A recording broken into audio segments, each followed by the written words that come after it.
Welcome to the DGD Podcast. As always, Robert Reynolds, Kobe Pierce, Juan Daniels. Joining us today, we have the tamer of the flaming dragon, the man that does not get off of David Cohn's lawn. Bars. Jake Crain, host of Crain and Company. Jake Crain. Jake, welcome back, man. Man, it's great to be back. I got to be honest with you, that intro was super dope. That had like a Game of Thrones vibe to it. Like I thought you were gonna like show me the Georgia head and then like King's Landing or something like that. That was dope. I never seen that before. Sir. That's the first time I've seen it. Well, I mean, it's been a very long time since you've been on the show, so I'd like to say we're moving on up. No, making moves. I didn't know you had it like that, man. That's impressive. Yeah, do that shit my damn self, as Gucci said one time. Anyways, guys, today we're talking NFL draft. The 2023 draft is starting tomorrow, right? As we record on this Wednesday, April 26th. First things first, I want to get straight into this. I want to ask you what your overall thoughts on the draft are, right, with regards to Georgia football. What, from an outsider's perspective, what are you looking forward to from a Georgia perspective in regards to the draft eligible players these upcoming days? Well, I mean, Georgia, and I don't want to come on here and just start knocking Alabama, but I mean, Georgia's replaced Alabama as the team with the best personnel or the most, NFL-ready personnel in aggregate out of any team in the country. I mean, that's what you do. You want to have the best team. You need to have the best players, and that's what Georgia has done. You look at last year, the amount of guys that were taken, and really the amount of guys that came out from Georgia even before Kirby Smart was a lot, but I mean, it's been supercharged lately. And I'll venture to say, I think tomorrow is the most important recruiting day for anybody. I think it's more important than signing day, because now with the way that recruiting is, it's really not any longer the business of, oh, well, you're from around here, or, oh, well, your dad played here. It's, hey, how quickly can you get me to the NFL and make me tons of money? It truly is a business, and you throw NIL in there as well. And this is a huge day for the coaches, because when they walk in there and it comes down to nut cutting time between going to Georgia and Bama and Ohio State or LSU, they put that spreadsheet out in front of you and say, well, our last 6 edge rushers have all been taken in the first 3 rounds of the draft. They're all multimillionaires.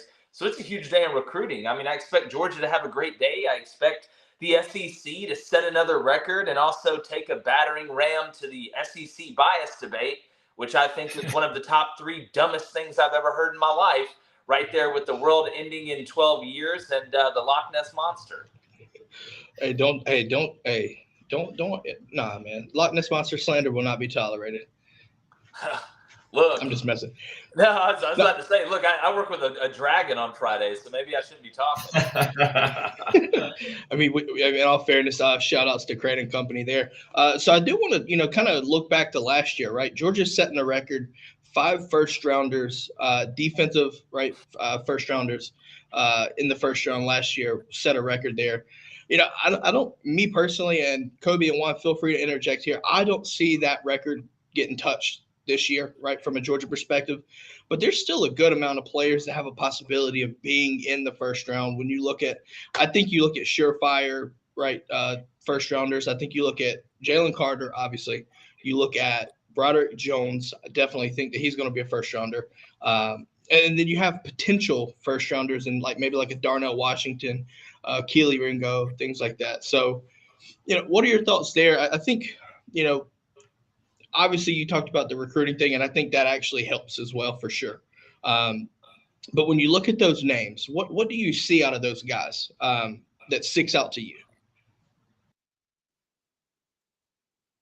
I mean, here's what sticks out. Each one is different, right? Every player is a different circumstance. But what sticks out to me with each one of those guys, I mean, I could sit here and talk for an hour about Jalen Carter. I mean, one of the reasons that he is where he is isn't just his size and his ability to bend in his hips and his effectiveness as a pass rusher, but he has heavy hands and he knows how to use them.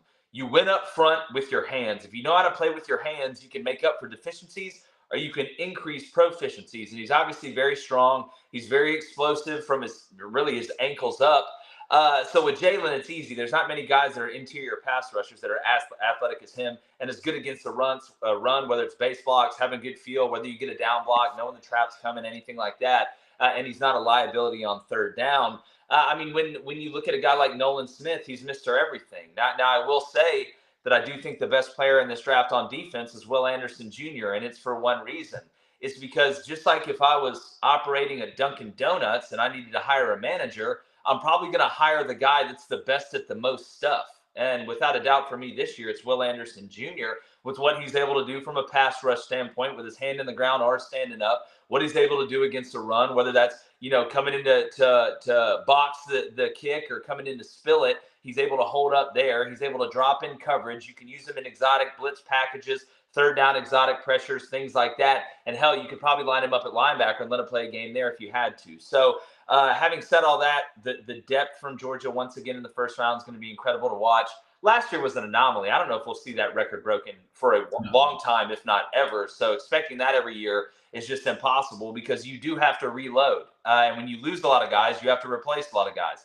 And that's been made easier by the transfer portal. But Georgia's going to continue to have guys in the first round. And I think the biggest compliment, having said all that, to say this, is that it's not just one side of the ball that Georgia's having guys drafted on in the first round.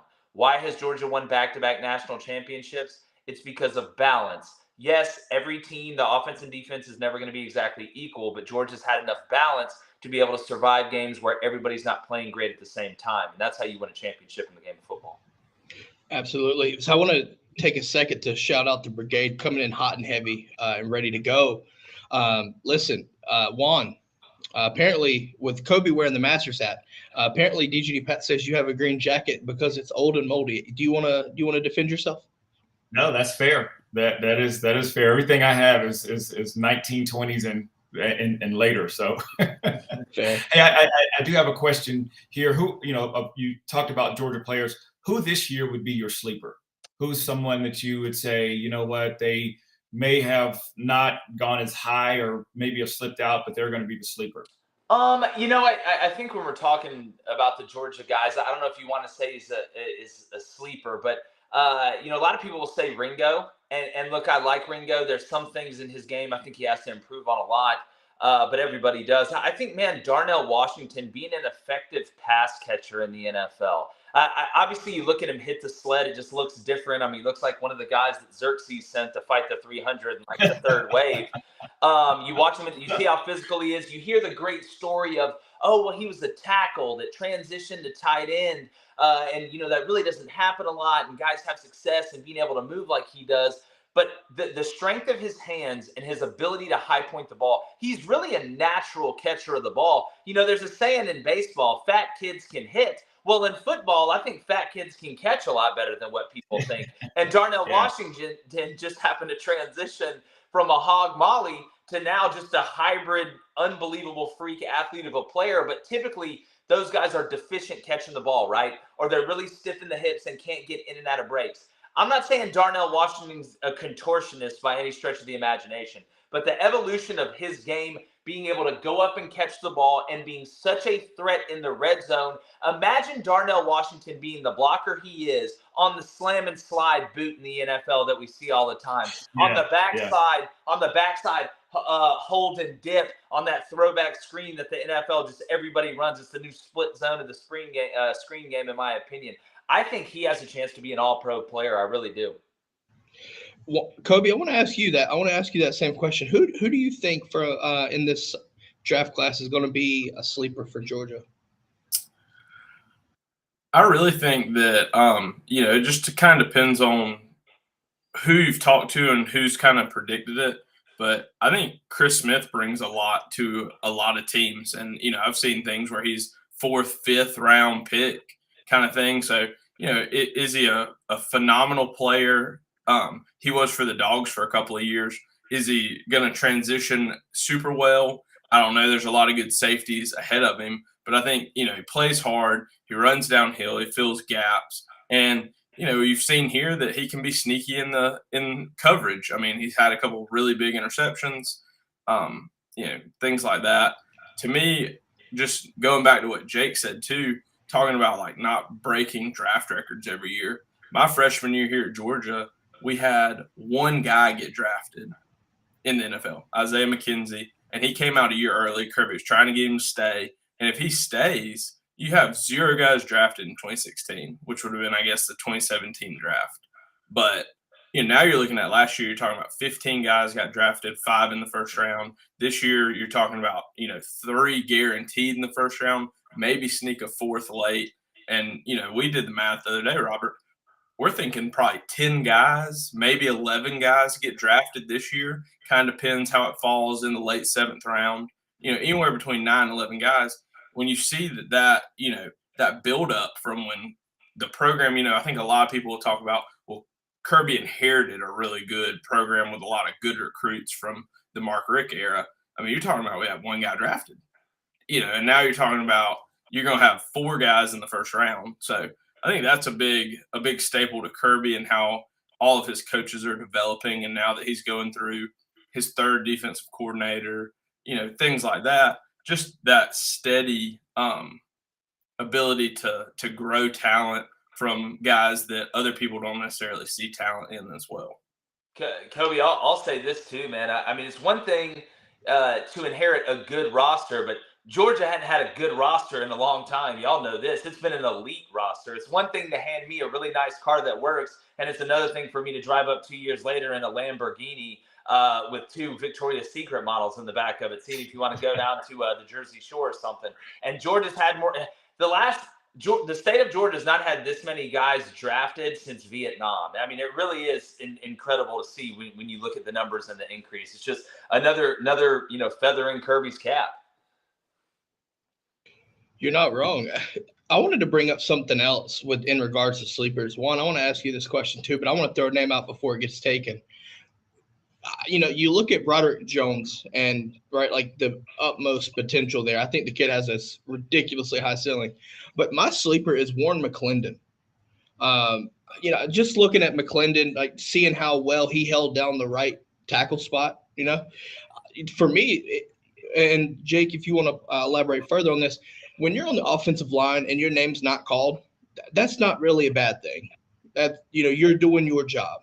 And McClendon did that. And I think you're going to look at teams that need that tackle spot. Like, everybody thinks the left tackle spot, and rightfully so. But McClendon, I think, will be a solid right tackle in the NFL. I mean, would anybody care to disagree with that? Well, to me, I think it's going to be a very similar story to Jamari Sawyer. Jamari Sawyer was the guy that wasn't super talked about. I know they're different positions. Jamari played inside, and not that Jamari couldn't play outside, but he's more of a guard than a tackle. And now you see Jamari, he's a starter in the NFL, legitimate starting offensive lineman in the NFL that's a really good player. And sometimes not having all the hype can be a good thing, right? You just go in there and work, go in there and grind, because if they're not saying anything about you, they're not saying anything bad about you. It's a two-way street. But when I look at McClendon, I think he is a right tackle. And listen, we know the left tackles get the money unless you play for, the Dolphins or a left-handed quarterback, which we don't see those a lot. But at the end of the day, he's going to be a solid player. He's a guy I think you could kick over to left tackle in emergencies, somewhat of a swing guy. Obviously, typically it's easier for guys to go from outside to inside if you do have to shuffle some guys on the offensive line. So, look, Warren McClendon is going to be a good pro. He's a guy that got a lot of snaps. He's seen a lot of different pressures, played in a lot of big games, and played in a lot of guys that are already playing in the NFL. So, no, I think Warren's going to be fun. Yeah, and I think it's amazing, like he's talking about when you look at Jamari and you look at Warren, they were the left and the right tackle for us last year. I mean, the amount of film that they have with guys that were top 64 picks in the NFL, David Ajobo, Aiden Hutchinson, Will Anderson Jr. this year. I mean, they've seen some quality pass rushers. I mean, Kobe, hell, practice. Look at practice last year. Nolan Smith. That pass rush and inside drill, it doesn't get any better than that. I mean, they've been through Azeez Ojulari, a lot of really good talent. So it is kind of surprising to me that Warren is getting, much later round grades. To me, he could have been very easily a 3rd, 4th round right tackle, especially with all the love. Darnell Wright from Tennessee is kind of getting people talking about, I've seen people mocking him, top 10 pick, first tackle taken as a right tackle. And I just kind of interesting. You know, you look at – I want to bring this up. You know, Jake, you brought up Jamari Sawyer. You know, Jamari Sawyer goes in the 6th round, but the Chargers, I think the GM, I believe, basically came out and said he should have been drafted 2 rounds earlier. Mm-hmm. Like, I think when you look at Warren McClendon, I think that could be right, another example of someone that gets drafted later than they should be. And you look at Nakobe Dean last year. I look at Nakobe Dean, right? I think we all had him penciled in as a 1st rounder, and then he just falls to the 3rd, right? With the I guess the red flags with the health issues. But now you look at him for the Eagles, right? Him and Jordan Davis go to the Super Bowl as rookies, and now you're looking at more than likely Nakobe Dean's about to be, a 2nd-year starter. And I think you look at that right there as just, keeping in mind, bringing it back around. You're going to see guys go later than where they should be. And ultimately, listen, Warren McClendon, I think, is going to be just fine. Yeah, I think the same for Kenny McIntosh is a guy. To me, he's going to be a sleeper. Look at the backs that we have right now in the NFL. We've got Sony Michel. We've got, Chubb, Cook. And so I think he's going to be a great guy coming out of the backfield. He's going to, not get as many carries, but, from a durability standpoint, he does not have a whole lot of wear and tear on him because of the rotation of those backs. And I think that's going to be huge, and somebody's going to jump up and grab him. Yeah, I mean, I just think that it's another name too, Juan. I'm glad you brought that up. His versatility, right? I mean, like, Georgia's going to miss that this season, right, if we're looking at the current state of the team. But, I feel like the scope of the scope of running backs in the NFL, you're tended to see more of, more versatile receiving back. Jake, do you agree on that? Or because, I mean, I think all eyes are going to be on Bijan, right? The running back from Texas, Bijan. But Kenny McIntosh does bring a good skill set there too. And I think you'll look at a lot of NFL teams that could use a receiving back like that. What are your thoughts on that? Well, I mean, you look at the amount of time that running backs stay in the NFL, they got about as short as the shelf life as anybody at any position in the league. So what teams are starting to do is you're starting to see them pay less for running backs and do it more by committee. You have guys that are specializing. Now, I think 2 things can be true at once. I think it can work both ways. I would rather have a back that can do everything because I think that keeps defenses from being able to find out tendencies, especially on 3rd down with what you're going to do. That's the hardest trick to have in running back by committee is being able to kind of throw everything at everybody without saying, all right, well, he comes in the game, it was 3rd and 5 or more. If he lines up even with the quarterback, they're running this, or if they're in the pistol, they're running this. So, look, I think it can work a lot of ways where I think it benefits you the most to have guys like Aaron Jones and guys that can get that. I mean, you remember James White from the Patriots. It's in the red zone because that's when you got to be able to find space when space is limited. And how do you do that? You throw different things at people. So whether that's getting in split gun, whether that's having a back you can flex out and go empty and find a way to pick or rub somebody or create space where space is limited, I think that's why that with the financial incentive, especially now that quarterbacks are making an ungodly amount of money, you got to rob Peter to pay Paul somewhere. So I think that's where you're seeing it. Yeah, and I think more and more teams are looking for those diamonds in the rough late in the draft. I mean, it's definitely become the new popular. Yeah, I was about to say Isaiah Pacheco is like the crown jewel of that this past year because I think he was a 7th round pick at running back. I think I saw that ESPN did a short with like him and Brock Purdy and a couple people where they read their draft analysis and like, what kind of player they were. And he was like, not a home run threat, slower than appears, like all these different things. It's like Isaiah Pacheco is a really, really good running back for the Chiefs this year. I mean, yeah, beat out Clyde Edwards-Helaire. I mean, I'll say this too. I mean, when you look at the running back position and in college, the way Kirby's doing it and the way Kirby's been doing it, and guys have used running back by committee before, but Nick Saban perfected this, man. Like, people used to ask all the time, like, how does Alabama sign 2 5-star running backs in the same class? Well, what he does is he sits them down and says, listen, you got 2 options.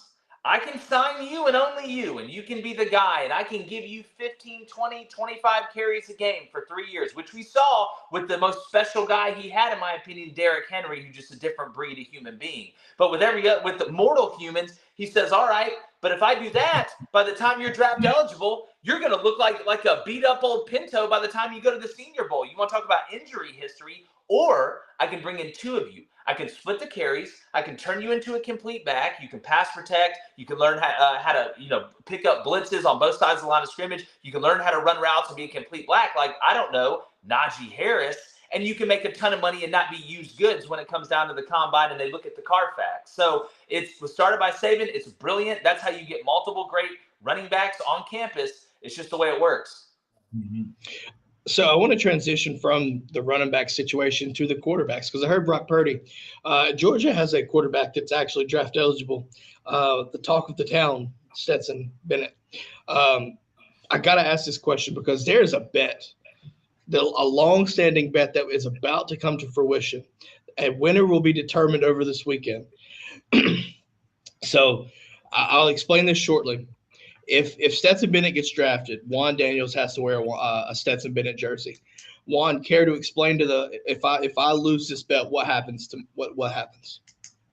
I don't know. Did we talk about it? I know it was wearing a shirt. I just don't know if it was specific team. Well, yeah, you'll probably wear your Auburn shirt that you have. It's not a fucking Auburn shirt. It is. It's a Sammy shirt. Actually, you know what? You'll have to wear a Gator shirt. How about that? I like Florida better. I like the Florida will stay. Man. Gator garbage.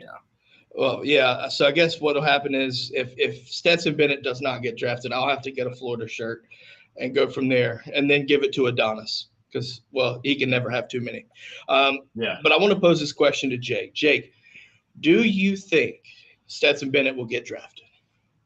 No, I don't. I do think he'll get picked up. And look, I've been a Stetson Bennett guy. You know that. You've watched our show. My brother, I've been saying it for 2 years. You know, I liked his game. I feel like he was kind of the glue that held that team together and kind of kept that team humble a little bit. But having said that, when you look at the NFL, and I'm not going to do the size thing because I think with the way the game's played now, that's not nearly the argument that it was a long time ago. I mean, it's the same people talking about Bryce Young. All he did was throw behind 6, 7 guys his whole career. What's that going to change? Like all of a sudden, like he's going, oh my God, these guys are huge. Hell, half of them are getting drafted. But when I look at Stetson, I think the off the field stuff's going to hurt him. His tape is good, but I think a knock on him is unfortunate. It said he had a ton of talent around him. Now, you don't hear that for the 6'4", 225-pound guy that had talent around him, but he's 6'4", 225. They'll use it as a knock. My thing with Stetson is I'm just not sure that Stetson, from an intermediate passing game standpoint, I'm not talking about decision-making. I'm not even talking about the vertical ball. I actually think Stetson does a pretty nice deep ball. I don't think he is accurate enough in the windows that are tight in the NFL in the intermediate game to be able to thrive. I'm not saying he can't go out there and have a good game. I'm not saying he can't go out there and shock some guys that pick him up and maybe get some playing time in a preseason game and then maybe make a roster. I just don't, because I hold Stetson Bennett to a high standard. He's a back-to-back national championship winning quarterback to me. I haven't seen that a lot. I hold him in a very, very high regard. But I do not expect the same results that we saw at Georgia in the NFL. Because let's be honest, even though it's not his fault, Georgia had a talent and personnel advantage in pretty much every single game that they played. I'm not saying that doesn't happen in the NFL, but just like the windows are smaller to throw through, the gap in talent is smaller from the top to the bottom or the middle to the top. So no, I don't think that. You add that with the offseason arrests, and I think that gets you picked up and you still get a shot, but you don't get the glory of draft day. I'm just saying, it's me against the world, as Kendrick once said. No, you're wearing that shirt. I can go ahead and tell you, you're going to be wearing that shirt. I'm gonna need y'all to calm the fuck down. First off, calm the fuck down. Jake, I know you said you had to go, man. I wanted to give you a chance to. Where can people find your show? I mean, listen, I know I started off hot with the Flaming Dragon take to get off my lawn take, but if people don't know, how can they know? Oh man, it's it's a great time. We're the sports show for the Daily Wire. You can go to dailywire.com, Daily Wire Plus. We're on YouTube. We go live every morning. 7:30 to 9 a.m. Eastern, weekday morning. Sorry, not on Sunday or Saturday, but we do put out content. But every weekday morning, 7:30 a.m. to 9 a.m. Eastern. come check us out. We do live call-ins. We have a very fiery chat that we go to, and we talk a little bit of everything. And it's kind of more common sense than I think people are used to watching. I need to get your brother on to do It's Mid for the show, man. I think he knocked it out of the park the other day. He absolutely knocked it out of the park. So I guarantee you, first one would have to be Utah. It's Mid. The state or the team? Utah, just in general. It's an ongoing show, Joe. It's an ongoing Joe show. Look, I don't really trust them that much either, let's be honest. But I got no problem with the Jazz or anything like that. But man, it's always fun. Just hit me up whenever, man. And look, hey, what a great time to be a Georgia fan. Hey, isn't this great? Isn't this what y'all all wanted forever, right? Forever, since 1980. All you hear, can't win it. Then you win it twice in a row. Doesn't the air smell better? The food, the women are better looking. You still got the months and ears, man. You still got the months and ears. I'm just letting you know. Dude, it's the truth. That pouch will stay there. That pouch will stay there. Man, hey, listen, thanks again for coming on, man. I know you got to run. Thank you again for coming on. It was a pleasure having you on. Sir, it's been real. Hey, for sure. It's always a great time. You guys do a really good job. And, man, make sure you get the size right for my boy on that Florida shirt. He's going to be wearing it. Yes, sir. Yeah, we're going to get him an extra medium. I can't wait to come back. All right, buddy. Have a good one. All right. With that being said, I'm just going to let y'all know that I will not be wearing a Florida shirt because Stetson Bennett's going to get fucking drafted. Let's just call it a spade a spade. Simple as that. But with that being said, we've went 25 minutes, 26 minutes. Got to let you know, guys, if you're not familiar, Sunday, Alumni Hall, use code DGDGrad from April 30th through May 6th, and online or in store, right? So at the Alumni Hall store in Athens or their website, use our website actually, dgdpodcast.com/Alumni Hall, and 20% off your purchase online or in store. Also, we've did some renovations to our website, so you could actually support myself, Kobe, or Juan. You'll see that when you get onto the website. I think that's a pretty interesting take, but use code DGDGrad. Make sure you do that so you can get your 20% off. And the code only works from April 30th through May 6th. So make sure you take advantage of that, guys. It's going to be good. Listen, just got my Yeti cup in. Just going to leave that there. Kobe got the PGA Grounds Crew fit on. Nah, he doesn't have the white Adonis. Apparently you don't watch enough golf. But anyway, let's get started with this. So obviously you've got 13 guys that are draft eligible, right? We've mentioned these names before, but let's take a look and maybe do a prediction per se. Do we want to do rounds and teams? Do we want to just do one? I would just do rounds or like a general pick consensus. Okay. Yeah. So we'll do a round perspective here, but if you want to throw in the team that you think they can go to, by all means do that as well. And we'll start first things first. As Adonis says, watching your hairline turn into wands. Are you talking to me? I just got my ears lowered. That's all it was for me. But anyways, we'll start obviously the main one, Jalen Carter. Do I have to say what round? Because I think we know. No, just the pick. Okay. So with Jalen Carter, we know first rounder, period. With that being said, what team do you think picks him up? I think he goes anywhere between 5 to 10. I think that the Seahawks are the first team to legitimately look at him. I think the Bears, the Eagles at 9 and 10. I just don't see him making it past the Bears and the Eagles. I don't see that happening. They both need defensive line help. I mean, if you're the Eagles, you literally could draft Jalen Carter and Jordan Davis in back-to-back drafts with the 10th and 11th pick. I don't see that defensive line room passing him up if he makes it that far. I think they're going to be as happy as anybody. But with the Eagles having that 10th pick, it's basically a luxury pick, right? Is there a chance you see them scrounge up some picks and move up? Because I think the Seahawks at 5 would pick him up. I think there's a very good shot that the Seahawks will do that. I don't see them jumping to 4 or anything like that because of the quarterback situation, right? But could they move up to a 6 or 7? Because you have the Lions at 6. And I think the Seahawks – listen, I think the Seahawks are going to pick him. But could the Eagles make a move? Do you think they would make a move? No. You're fresh off a Super Bowl appearance. You have the 10th overall pick. You're smiling. You're loving life. Yep. Yeah. You can thank the Saints for that, folks. Just going to leave that there. Juan, where do you think he goes? What do you have a specific team or position? Or no, I mean it would probably it would probably sorry. John B. Yeah. I you know what, it would be a good thing for Chicago. Chicago really has to, you know, they need to, you know, shore up a whole lot of things. You know, they got a great quarterback in Justin Fields. Obviously, they're going to need some offensive help, which I think that they'll do that. You know, make some more offseason, you know, trades. But I could see them wanting to really just kind of shore up that defense, and he would be huge for them. So, like I said, I think the Seahawks take them. Kobe, you said anywhere between 5 to 10 could take them. I think any team in that 5 to 10 pick would take them.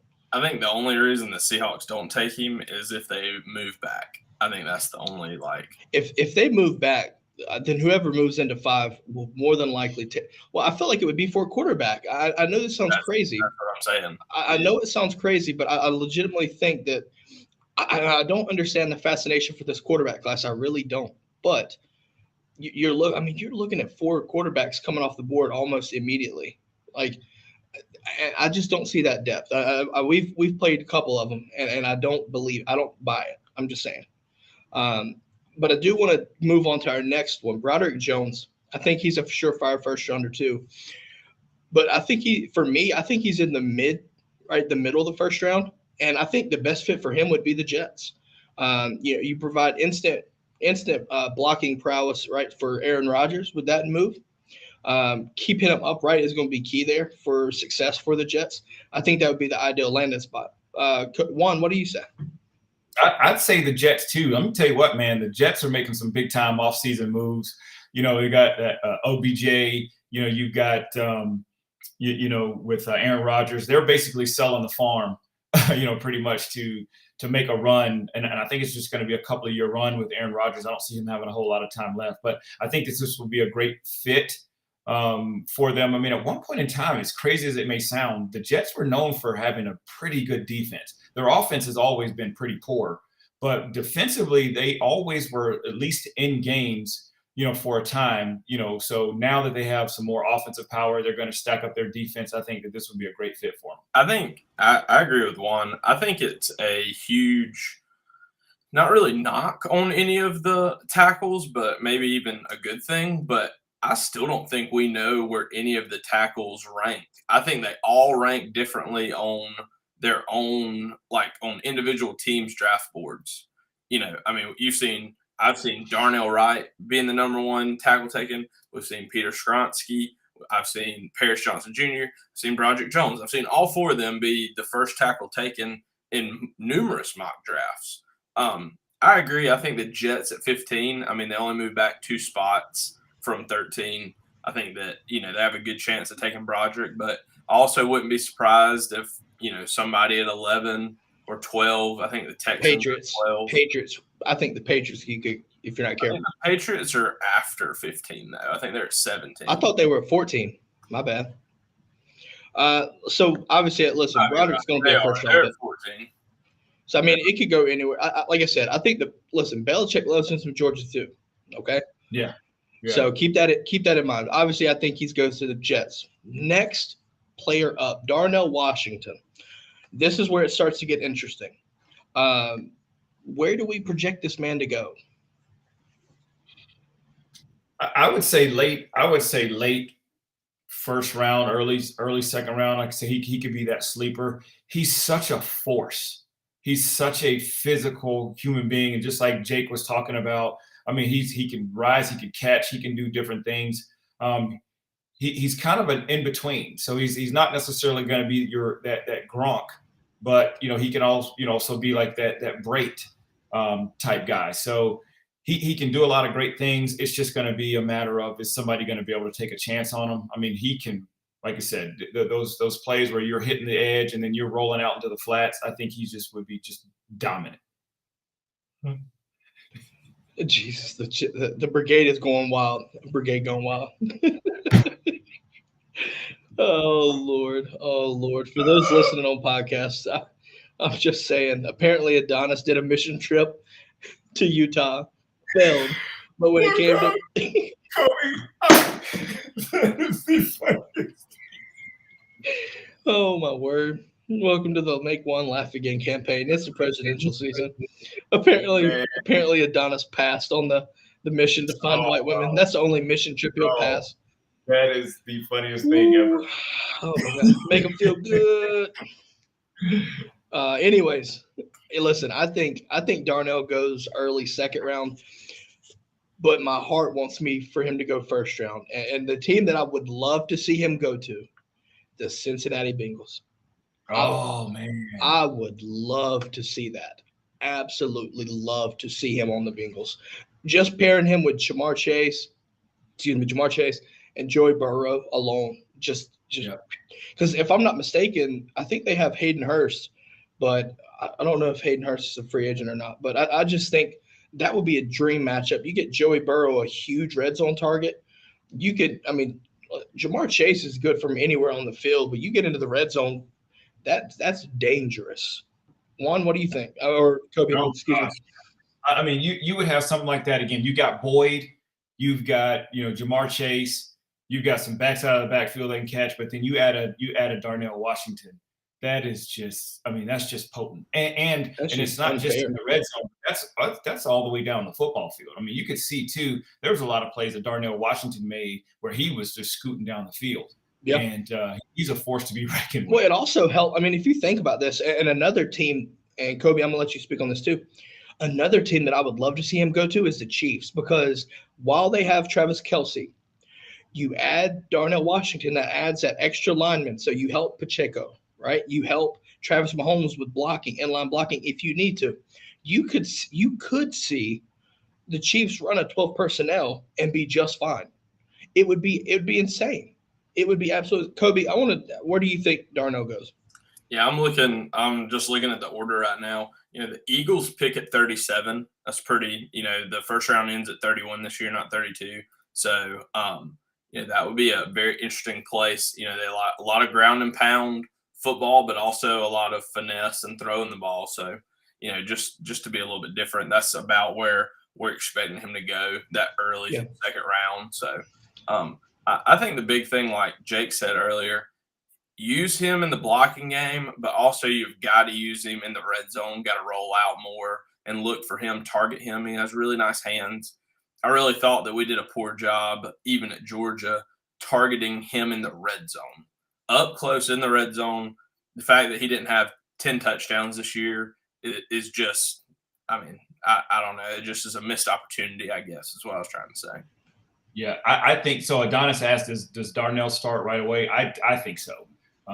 If you look at it, all these players that are coming out of Georgia are NFL ready, like right away. And he's one of those guys that I think he can come in there and make a huge impact. I mean, he's 6'7", he's humongous, and he's physical.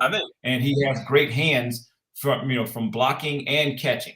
I think there are 5 teams in the NFL that he could get drafted and start at right tackle day one, let alone tight end. Listen, he could. That's the crazy thing. He's an avatar that could do both, and that would be just scary. The ideas of him going to the Bengals though just got me just like lost. That would be just insane. Let's bring up Nolan Smith. Listen, Nolan Smith at one point was having top 10 talk. Now I don't know about top 10 talk, but I think he had a ridiculous pro day, or not pro day, but combine, right? So, is there a shot that he lands in the first round? I'll start with Juan. Yeah, there is. He could be a late round guy.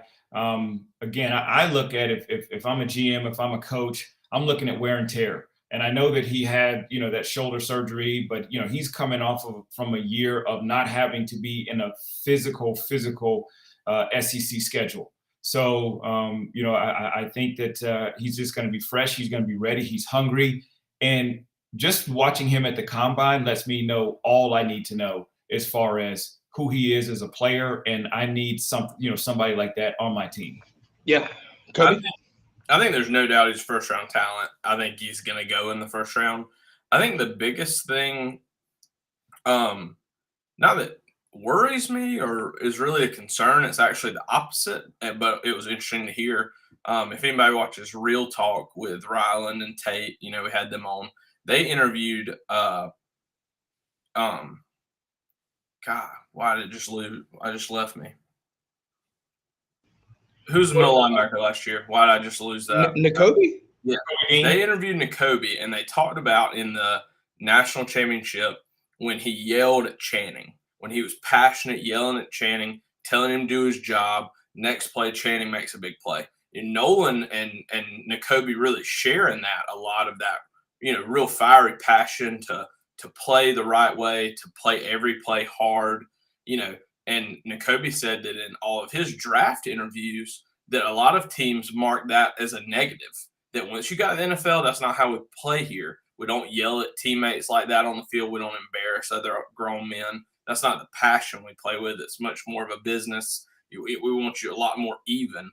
I could see that being an issue for Nolan. I mean, he is going to be a guy that's going to play hot and fiery with a lot of passion. And if you're not playing that way, he's going to hold you accountable. So it'll be interesting to see, he's going to have to be in the right atmosphere with the right group of guys that are willing to hold him to that accountability and are willing to listen to a rookie that may sometimes shoot off of the mouth. Yeah, listen, I think he's first-round talent. I think you look at a situation where maybe he goes to the Jaguars and you pair him with Trayvon Walker. Listen, I think generating pass rush has become a hot commodity for any NFL team. And, but at the same time, you look at his ability to set the edge and things like that. People can knock him for his size, right? Like at 6'2".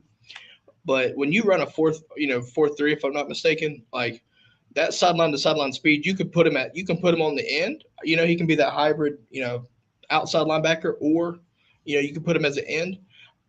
Give me a team like the Jags that take a chance on him in the first round. I think it could happen. That would be my team. I would watch out for there. For those at home listening, that's pick number 24 in the first round. There you go. Kobe will be our pick keeper. Kelee Ringo, guys. Kelee Ringo. Listen, before the season, during the season, there was talks of him being top 5. Arguably, I feel like that kind of has fizzled out a little bit. Where do you see Kelee going this year in the draft? I really think he's a second-round player. I just don't think he has all of the ability to be a first-round draft pick. I think he has the speed. I think he has the length. I think he has some of that. But like me and Juan, we've all talked about, it almost seems like sometimes he panics. Like he's in good position. The ball's coming. I panic. And I either grab the guy or I lose him or something happens at that last, half a second before the ball is caught where it's like he just almost forgets what he's doing or what's going on. But then you see flashes of plays like Tennessee. He is running step for step, catches an amazing interception. He'll always be remembered for the natty. That ball's a little underthrown, but he'll always be remembered for that natty pick 6. I think there's been a lot of talks about him moving possibly to safety. He's big-bodied. He's fast. Maybe he's not your boundary corner, but I still think he's a good enough player that you get him with a professional DB coach, you'll be able to teach him how to play DB in the NFL. Mm-hmm. Juan, what do you say, sir? I'd say late second round, maybe early to mid third. Here's the issue is, he struggled with Marvin Harrison Jr. And he also struggled, with Jameson Williams the year before. Guess what? Everybody's going to be a Marvin Harrison Jr. Everybody's going to be a Jameson Williams. And then there's going to be guys that are even better. So if you think about it, if you're looking at him versus a Jamar Chase or, Jefferson, I mean, that's a dream come true for those guys. So just like Kobe said, if they take him and maybe move him to a safety because he is a big body, he is fast, I think that would be a better fit for him as far as the adjustment to the NFL. And if there's a situation where he's on a roster and somebody gets hurt and they have to throw him in, if I'm an offensive coordinator, I'm like, well, here we go. We're going to line up our best guys, and this is where we're going to go. So he needs to make sure that he can overcome that And just like Kobe said, get with a great defensive back coach, do some additional training, make sure that your hips are able to open so that you can cover these guys. These guys are going to be a nightmare. He has a perfect comp with, to me, like Tyson Campbell. Tyson at Georgia was a good cornerback, above average cornerback, elite speed. But he also panicked late in routes. He panicked. He had a ton of PIs. And now he's been there with the Jags a couple of years. He's developed. He's the Jags' best corner. They're looking to build around him at the Jags, at the cornerback position. I mean, that's the kind of growth we need to see with Kelee. I think it can happen, but he's got to put in that work for the first year or two in the draft, in the NFL, to be able to be that guy. Because right now, he has some of the intangibles, but the tangibles, like when the ball's in the air, sometimes. I'll tell you this right now. If you look for a team that focuses on zone coverage specifically to take him. And the reason why I say that is he is elite in zone coverage. I think he goes second round. The reason why I say not a first round is because of the fact that if you're going for a first round cornerback, you need to be able to do both man and zone elite. That's what you need. We've seen him have flashes with man coverage, but again, you cannot question his ability in zone coverage. And the team that I think would be nice to pick him up is the Rams. Think about Darian Kendrick. Darian Kendrick was kind of the same situation where you have a guy that's way better in zone coverage. And he's actually playing down there and over there in LA and doing well for himself. So I'm looking at it in a sense where, you look for a team that focuses heavy on zone coverage, take them, right? And I think he goes second round. Adonis, is the Ice Age over in Minnesota yet? I'm waiting for a response. Next guy up. Let's talk. Excuse me. Let's talk Chris Smith. Chris Smith, where do you think he goes? We'll start with Kobe. Yeah, I said it earlier. I think that he's going to be a third, fourth round pick for somebody. I just don't think that nobody's going to. Problem is, like we've talked about, there's only 31 first-round picks. There's probably 50 guys you could say are first-round talents, but at the end of the day, only 31 of them are going in the first round. And you talk about Nick Chubb that goes in the second round, guys like that. I mean, there's no reason looking back that should happen.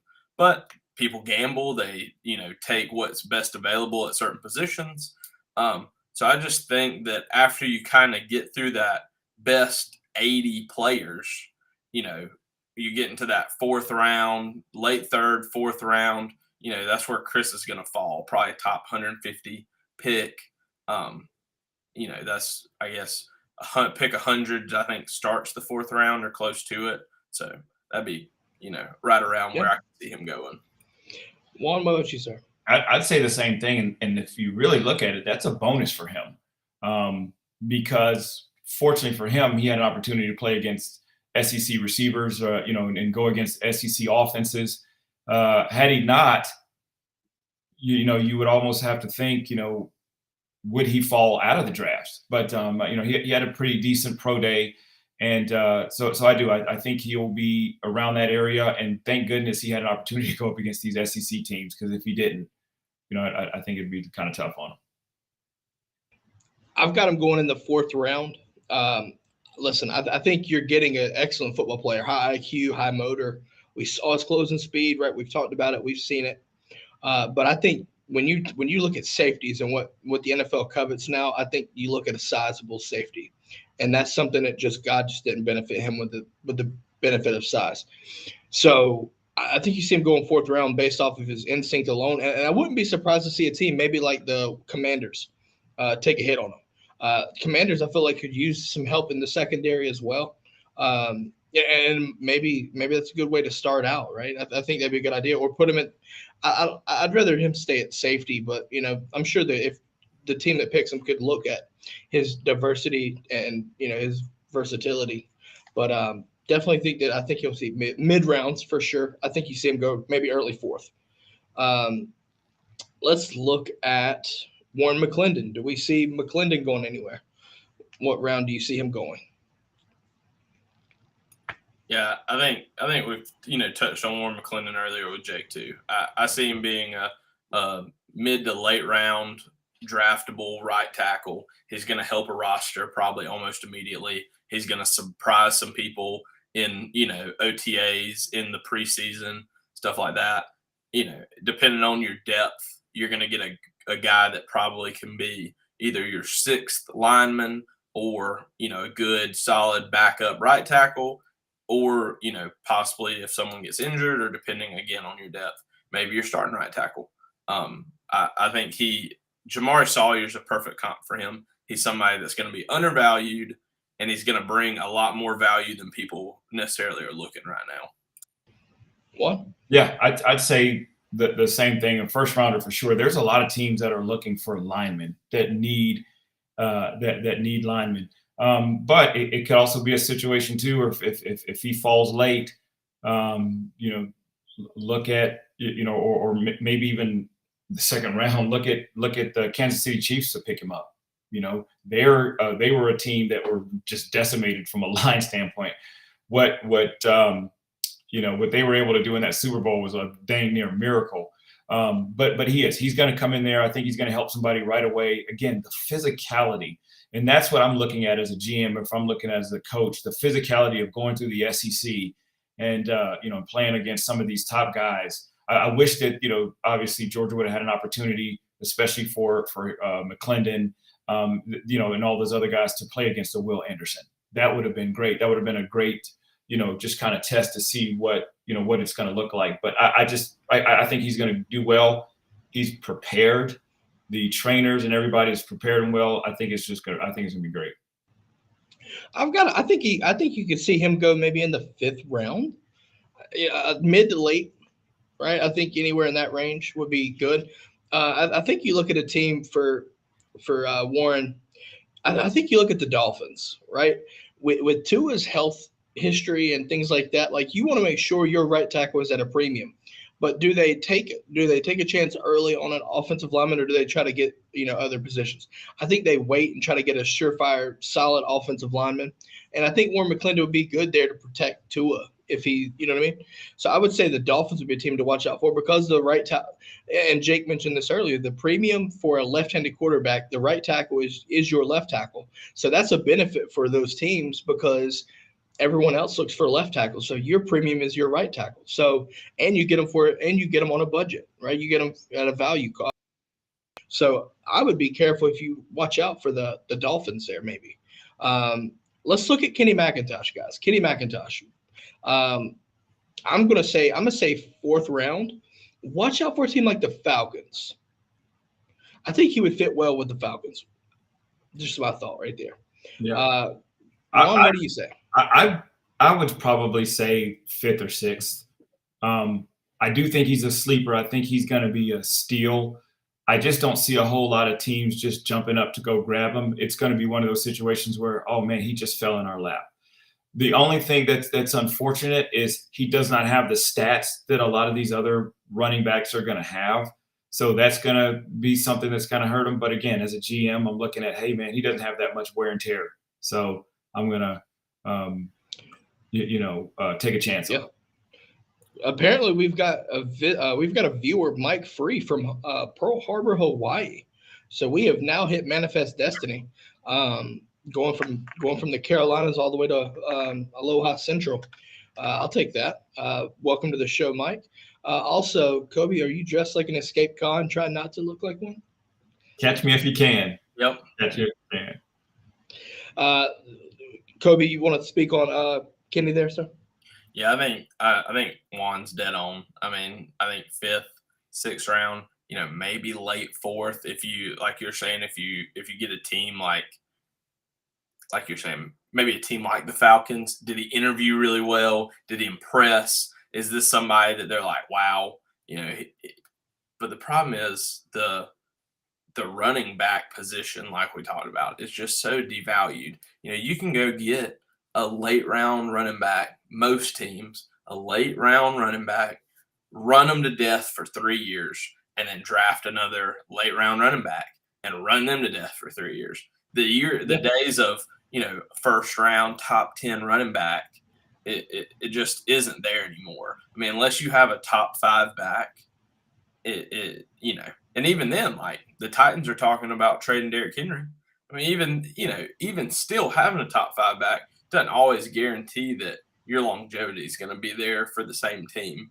People do think that running backs are much more replaceable than they once were. Yeah. So need a lot more. Saturday Pro Football says my Bill's about to get D-Hop, which leads me to a receiver, Kearis Jackson. I think we start to question now, do we see these guys get drafted? Do you see Kearis getting drafted? Juan, we'll start with you. That's a tough one, to be honest with you. They just don't have the stats, man. Like that's just the toughest thing. These guys are also not necessarily proven, and that's just kind of hard. At least a lot of these guys have a lot of tape. And you could also look at practice. You could look at the practice tape, but against good quality SEC guys, I mean that's just going to be tough. So he may be an undrafted free agent. Yeah. I just have to agree with that. I think he's going to end up being undrafted guy, but he'll get picked up. He'll make it to a OTAs, preseason roster, and then at that point, it's really going to lean on how well can he play special teams. Is he the kind of guy he can do punt coverage, punt return, and that's the one thing Kirby does really well for these guys in their career here. Is a lot of guys are thrusted into a role of playing special teams, even as a starter, and it prepares them for the NFL when somebody goes, hey, man, the only way you're making this roster is if you're one of the best 4 punt guys we got. So, yeah, I think more Saturday Pro Football brings up a good point. He thinks this year will be an unprecedented amount of player trades in this draft. So you could see guys moving around. I think for the sake of it, I think you could see the Panthers. Think about this. The Panthers giving up DJ Moore, right? Picking Kearis per se in the, say, 7th round, late 7th round, maybe, or whatever. 7th round pick flyer on Kearis because they need the receiver help outside of DJ Moore. What did the Panthers have? They also don't have a running back now that they let go of McCaffrey. Watch out for these teams super late in the draft. Maybe take a shot, right? Take a shot just to have it rather than, but at the same time, I think you're not wrong either, guys. There's a good chance that he might just not be drafted. Yeah. I need a lot more football. A lot of more Saturday Pro Football. I need to know your age because you said Little Mac. I know you're talking about Mac Jones, but Little Mac, that was a character in Punch Out, Mike Tyson's Punch Out. So I wonder if that was a reference. If that was, man, oh man. So I've got 4 more names, so we're gonna do lightning around here, guys. Jagpod Leslie, is he drafted? 7th round, 7th round at best, probably not though. Probably most kickers are going undrafted free agents. Yep. So I think Pod Leslie's undrafted free agent. What about Warren Ericson? Undrafted free agent. Same. Bobby Beal. 7th round pick. 7th. I think watch out for the Chiefs late in the 7th round. I just think that he's so big and he's been in the system that I think that 7th round pick, and then obviously, I mean that's a flip of the coin. Obviously, undrafted free agent. I saved the best for last. Stetson Bennett. Juan, you don't have to answer. Kobe, do you think he gets drafted? I do. Yeah. I saw Jake Fromm get drafted. I think Stetson gets drafted. What did Jake Fromm was 6th round? 5th round. Fifth to the Bills. 5th to the Bills. Listen, I think watch out for a team. Minnesota. You have Kirk Cousins there, but he's he's kind of passes, right? Watch out for them to take a shot there because they do need some quarterback help. I would agree, not necessarily with the Minnesota pick, but a team that plays in the dome, a team that's not going to play outside, he's going to be able to throw the ball without much issue from the environment. I think. Could you imagine the Falcons picking him?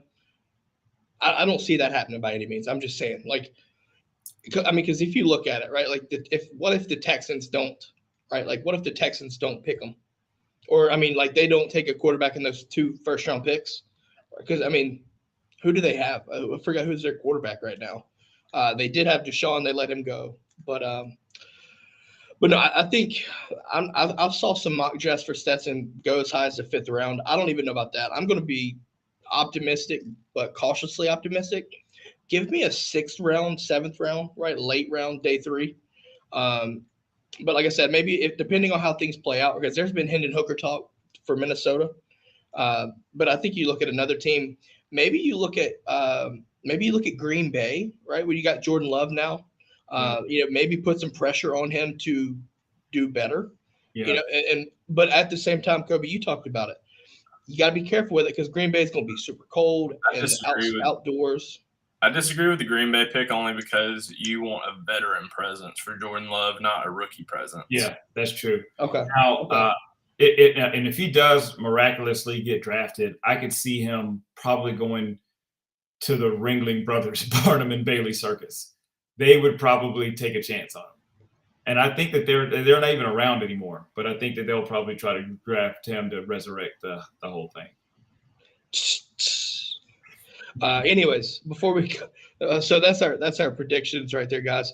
We're about to wrap this thing up, but before we do, I want to give another shout out to our sponsor, Apotheos Roastery, located in Kennesaw, Georgia. Guys, I have this coffee every day. I'm telling you right now, it's the best coffee money can buy. And you can also support the dogs. Head over to dgdpodcast.com/Apotheos and use our website to shop their selection of coffees. They now have K-Cups, much to JOWG's delight there. So now you have K-Cup selections, ground coffee, whole bean. Listen, 20% of proceeds for every bag that you buy goes to the Classic City Collective if you use our website. So, wow, okay. So thank you, JOWG, for ruining that. Wishing someone to step in a cow pie today. Okay. I think we'll wrap it up on that. Speaking of cow pies. You got to lube it up to fit out of this hole in the wall now. The show's over. The warden went to sleep. Got to get out now. Jailbreak. Other than that, guys, any final words before we wrap before we go? Nope. Looking forward to this weekend with the draft, man. That's all I'm going to say. Looking forward to it. All right, the draft. I'll take it all day. Yeah, there you go. All right, got Friday out for with that being, yeah, look at you. With that being said, guys, that is all we have for today. As always, Robert Reynolds, Kobe Pierce, Juan Daniels. Make sure to like, subscribe. If you're listening, leave us a review on podcast. With that being said, have a great weekend. We will be back here to recap the NFL Draft Monday. Have a great day, and go Dogs. Go Dogs.